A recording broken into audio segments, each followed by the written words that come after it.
कि आज के दिन के लिए जिंदा था कि मेरे दोनों बेटे इस तरह लड़ेंगे कि मुझे मेरे घर वालों ने ड्रामा कभी मैं कभी तुम में आगे जाकर बहुत बड़ा ट्विस्ट आएगा जिसमें शर्जीना और मुस्तफा हो जाएंगे अलग। वो क्यों होंगे, किसकी वजह से होंगे, ये सब कुछ ट्विस्ट हम आपको बताएंगे। लेकिन उससे पहले करिए चैनल को सब्सक्राइब और बढ़ते हैं वीडियो की तरफ आपकी खातिर। हालांकि आपने देखा कि मुस्तफा जो इंसान कभी किसी की बातों को ना समझा, उसने शर्जीना की खातिर खुद को किया चेंज, करी उसने जॉब, कमाए उसने पैसे, बना अपने बाप का बेहतरीन बेटा। उनकी बीमारी के वक्त में करी उसने ऐसी भागदौड़ कि जिसकी किसी को उम्मीद नहीं थी, लेकिन उसके बावजूद उसकी अपनी सगी माँ उसकी कदर नहीं करती।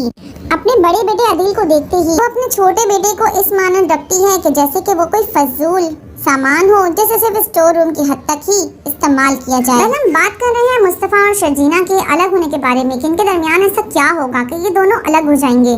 एक तरफ हम देख रहे हैं कि अदील एक एहसास कमतरी में आ चुका है जब से उसने शर्जीना और मुस्तफा की शादी के बारे में सुना, क्योंकि उसे लगता था कि जो चीज़ मेरी है वो मुस्तफा की तो कभी हो ही नहीं सकती।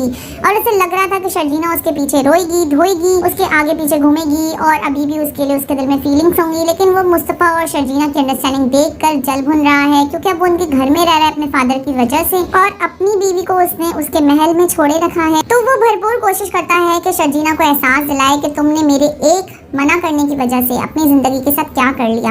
मतलब घर वाले ही मुस्तफ़ा को किसी काबिल समझते नहीं हैं कि वो बंदा कुछ आगे बढ़े। इस रिव्यू में हम आपको देंगे एक बहुत बड़ा मैसेज कि आप लोग अपने सब बच्चों को एक साथ जज कभी भी मत किया करें। यानी कि अगर आपके 2 बच्चे हैं या 3 बच्चे हैं, 2 बेटे हैं या 3 बेटे हैं, अगर हम उनकी मिसाल लेते हैं, एक बेटा आपका क्लास में हमेशा टॉप करता है, एक बेटा आपका जो है वो मुश्किल से पास होता है, और एक बेटा है जो आपके बिल्कुल लेस नंबर्स लाता है, 0 नंबर्स लाता है। सिर्फ अपने फेवरेट सब्जेक्ट में वो बहुत आगे होता है, यानी कि शायद ड्राइंग होता है, किसी का फेवरेट सब्जेक्ट जो होता है वो मैथ्स होता है, और बाकी इंग्लिश में वो वीक होता है, साइंस में वीक होता है, या कोई बच्चा उर्दू में बहुत वीक होता है। तो ये सब एबिलिटीज़, ये सब कुछ उसके ऊपर है, उसके अपने शौक के ऊपर है। इसमें आपकी तरबियत और आपकी तवज्जो ज़रूर अहमियत रखती है कि आपने उसे क्या तवज्जो दी है। अगर आप उसे सारा दिन खेलना कूदना, उसकी ख्वाहिशें पूरी करना, तो वो वाकई में अपनी जो आगे बढ़ने की जो स्ट्रगल है उसमें कभी भी इंटरेस्ट नहीं लेगा। ये टॉपिक बहुत आगे निकल जाएगा।